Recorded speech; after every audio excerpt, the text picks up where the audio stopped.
वैसे भी उसकी नजर असलान पर है। उसका शौहर जेल में गया तो अब उसकी नजर मेरे शौहर पर है। अजलान, उसने हमारे बच्चे को मार दिया। मैं दुआ पर कत्ल का केस करूंगी। उरूज, खुद पे काबू रखो। फजूल की बातें मत करो यार। नहीं नहीं, दुआ ऐसा कुछ भी नहीं कर सकती। मैं आप सबसे कह रहा हूं ना कि मैं वहीं था। वो हमें यहाँ फॉलो करती आई थी। या अल्लाह, मुझे तो कुछ भी समझ नहीं आ रहा। दुआ इस वक्त कहाँ है? कहाँ होगी? भाग गई। शुक्र है कि मैं वहां मौजूद था। एक प्रेग्नेंट औरत जमीन पर गिरी हो और कोई उसे छोड़ के चली जाए, ये कैसी बहरहमी है? आप ही बताएं। मगर वो अब इस सब का हिसाब देगी। बहुत अफसोस हुआ, अफसोस की बात है।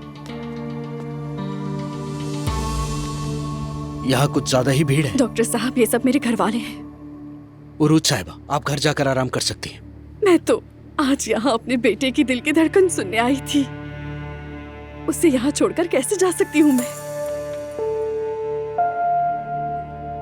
मुझे अफसोस है, मैं चाहता था बच्चा दुनिया में खैरियत से आए,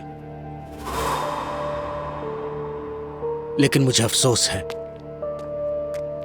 उरूज बेटी, चलो हम घर चलते हैं। हम तुम्हें फूलों की तरह रखेंगे। हम भी इसका ख्याल रख सकते हैं रसूल साहब। कैसा ख्याल रखते हैं ये हम देख चुके हैं। इस लड़की ने एक नहीं हजारों दुख सहे हैं, बस इसे मारना ही बाकी रह गया है। ऐसा तो मत कहें।